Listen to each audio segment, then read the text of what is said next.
Magandang gabi at happy weekend. It's Saturday night for tonight's Tagalog.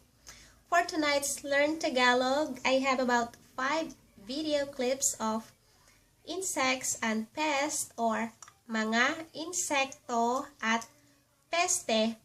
And let's learn their Tagalog words. Let's start. Okay, let's see the first video clip. It's a bee or bubuyog. Let's say that again. Bubuyog. Bu-bu-yug. Bubuyog.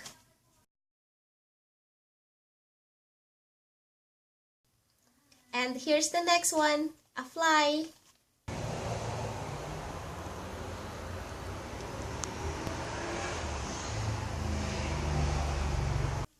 Langaw. Langaw.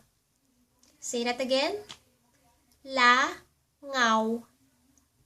Langaw.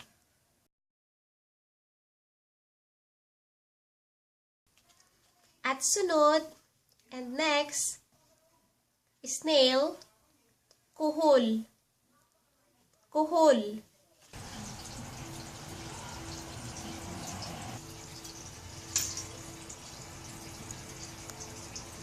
One more time. Kuhol. Kuhol. Kuhol.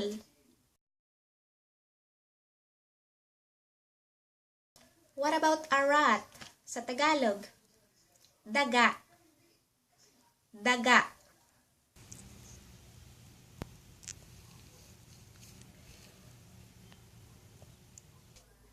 Say it again. Daga.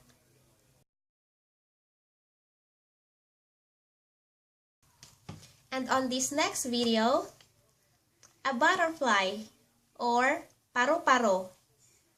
Paru-paro.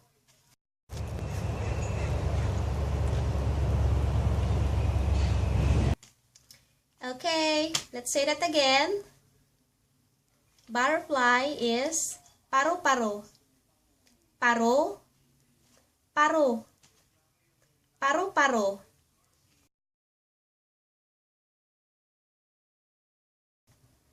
At last one, here's an ant or langgam.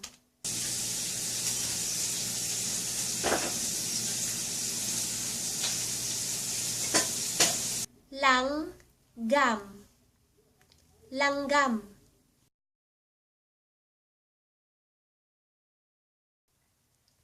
So, ayan lang. Let's say it again. We have the bee or bubuyog. Fly is langaw. And we have a snail or kuhol. A rat is daga. Ant is langgam. At a butterfly is paru-paro. That's it.